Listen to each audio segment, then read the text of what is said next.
டே 1ல இருந்து டே 21 எப்படி என் பாடி டிரான்ஸ்ஃபர்மேஷன் ஆகிருக்கின்றத இந்த வீடியோவில் நம்ம பார்க்க போகிறோம். எனக்கு ஒரு நாளைக்கு எவ்வளோ செலவாகுது, எவ்வளோ கிராம் ப்ரோட்டீன் எடுக்கிறேன், என்ன ஏதுன்றதை எல்லாமே இந்த வீடியோவில் ஃபுல் டீட்டெயிலாக பார்க்க போகிறோம். டே 1ல இப்படி இருந்து டே 21 இப்படி மாறி இருக்கு. 21 டேஸில் இந்த ஃபிசிக்கை ஒரு பிகினரால் கொண்டு வர முடியும்னா கண்டிப்பாக சான்ஸே கிடையாது. இதுக்கு முக்கிய காரணம் என்னோட மசில் மெமரி தான். அதுவும் இல்லாமல் நான் டயட் ப்ராப்பராக எடுத்துகிட்டு இருந்தேன். சரி வாங்கப்பா, டேக்கு எனக்கு எவ்வளோ செலவாகுதுன்றதை இந்த வீடியோவில் நம்ம பார்க்கலாம். நான் ஆவரேஜாக பார்த்தீங்கன்னா ஒரு 1/2 கிலோ சிக்கன் கன்ஃபார்ம் எடுத்துருவேன் தினமும். 1/2 கிலோ சிக்கன் ஒரு 150 போட்டுக்கோங்க.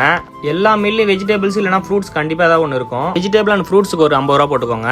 கார்புக்கு பார்த்தீங்கன்னா ரைஸ் 400 கிராம் கன்ஃபார்ம் எடுத்துருவேன். ரைஸ்லாம் நம்ம எல்லார் வீட்லேயும் இருக்கும், அதனால் அதை கணக்கில் சேர்க்க வேணாம். கைஸ், நான் வே ப்ரோட்டீன் ஒரு 3 நாளாக தான் எடுத்துகிட்டு இருக்கேன். அந்த 18 நாளுக்குள்ளேயே எனக்கு நல்ல டிரான்ஸ்ஃபர்மேஷன் கிடச்சிது. வே ப்ரோட்டீன் ஒரு ஸ்கூப் ஒரு 50 ரூபா போட்டுக்கோங்க. இதெல்லாம் எடுத்தால் பாடி டிரான்ஸ்ஃபர்மேஷன் ஆயிருமா, இதே மாதிரி மசில் வந்துருமான்னு கேட்கறது என் காதில் விழுது. கண்டிப்பாக ஆகும். கிட்டத்தட்ட நீங்கள் ஒரு 1 இயர் இல்லை 6 மாதம் கன்சிஸ்டன்சியாக ஒர்க் அவுட் பண்ணி டயட் இருந்தீங்கன்னா உங்களுக்கு கண்டிப்பாக பாடியில் டிரான்ஸ்ஃபர்மேஷன் தெரியும். நான் கிட்டத்தட்ட 12th இருந்து ஒர்க் அவுட் பண்ணிட்டு இருக்கேன். எனக்கு இப்போ ஏஜ் பார்த்தீங்கன்னா 25 ஆகுது. நான் இவ்வளோ வருஷமாக கன்சிஸ்டன்சியாக ஒர்க் அவுட் பண்ணதுனால தான் எனக்கு இந்த அளவுக்கு ஒரு டீசென்ட்டான ஃபிசிக் இந்த அளவுக்கு பில்ட் பண்ணிருக்க முடியுது. நீங்களும் கன்சிஸ்டன்சியாக ஒர்க் அவுட் பண்ணுங்க, கன்சிஸ்டன்சியாக டயட் இருங்க. உங்களாலையும் கண்டிப்பாக டிரான்ஸ்ஃபர்மேஷன் பண்ண முடியும். இது மாதிரி ரெகுலர் அப்டேட்ஸுக்கு நம்ம பேஜை ஃபாலோ பண்ணிச்சுங்க. டே 22ல நாளைக்கு சந்திப்போம்.